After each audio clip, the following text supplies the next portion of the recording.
Bonjour à tous, ici Maître Zéanote. Aujourd'hui, on se regroupe pour une nouvelle réaction brûlante. Toujours sur un anime Netflix.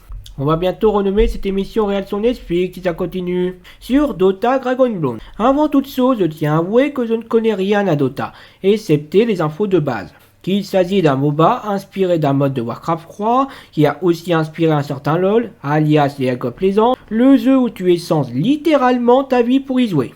Si tu veux espérer être un minimum bon et éviter les faux de sa si célèbre communauté. J'ai d'ailleurs toujours pensé que LoL avait un lore tout à fait adapté pour une adaptation animée, ce que semble enfin se décider à faire Riot Games pour 2021.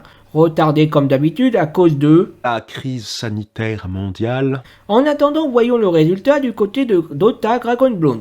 Un résultat très mitigé. Déjà parce que pourquoi ça s'appelle Dota? À part le design de quelques héros qu'on a repris du jeu, ça aurait pu s'appeler Donjon et Dragon que personne n'aurait vu la différence.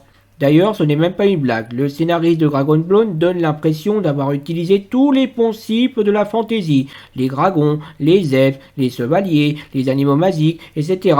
pour remplir son univers. Peut-être parce qu'il n'avait aucun lore sur lequel se baser, juste des présentations sommaires que j'ai trouvées en vérifiant sur le jeu, qui ne correspondent même pas à ce qui est montré dans l'animé. Ce qui ne va pas aider à rendre le scénario moins bordélique. Entre le chevalier dragon qui se fait posséder par un dragon ancestral, lui donnant le pouvoir de changer en dragon, la princesse elfique qui a été bannie pour une raison que je n'ai pas comprise, une autre elfe qui vole des lotus appartenant à une déesse elfique tellement préoccupée par le fait d'être vénérée qu'elle n'hésitera pas à déclencher une guerre civile, ce type tellement alambiqué que je n'ai absolument pas compris quel but il poursuivait, le dragon ancestral dont je n'ai pas compris non plus les motivations, pas plus que celles de ses copains, au moins le démon Terrorblade a un but compréhensible, détruire l'univers, c'est classique mais compréhensible.